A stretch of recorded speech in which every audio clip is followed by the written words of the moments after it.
Good evening. It's a case of going from bad to worse. In barely 2 months' time, construction is now being blamed for hundreds of homeless leaving the Las Vegas Wash and now living in plain view. You're watching 8 News Now at 11. I'm Denise Valdez. And I'm Brian Loftus. There was fear this might happen. People living in tunnels squeezed out by a $15 million improvement project. 8 News Now reporter James Schaefer tells us how Clark County commissioners are responding to neighbors' complaints. Brian, Denise, neighbors admit they're scared watching people come and go from the wash with blowtorches, wire cutters, and knives. Now the county is asking for a chance to address those issues and create a solution.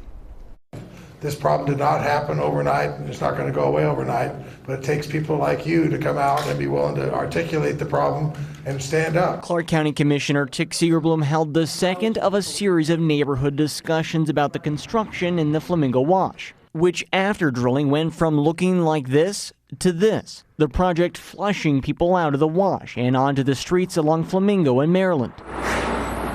We spoke with Bryant Alonzo Clark, who has been unhoused for 5 years. He says hundreds have been moved out into a nearby shopping center, a safer option according to Clark, but not everyone is good-natured. Every time they clean out the wash, there's more crime in our neighborhood. Brenda Wilda, a 36-year Las Vegas resident, reveals it's been a constant problem, urging Metro Police and code enforcement to come and see the issues at her front door. I've had my house broken into.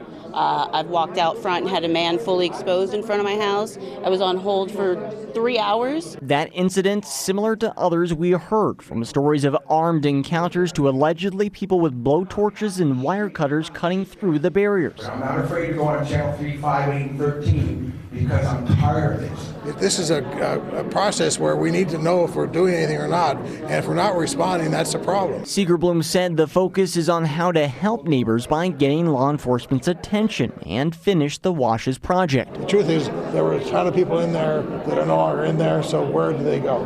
And that's what we're trying to deal with right now. Now listen, there was a lot of committing of resources from law enforcement to code enforcement. We plan to see and follow up to see if they actually commit those resources. For the time being, this isn't a new problem according to neighbors, just a worsening one. Denise? So, James, as for the wash construction project at Flamingo, Maryland, it's only 12% done as of this week. The completion date for that project is expected in May of next year.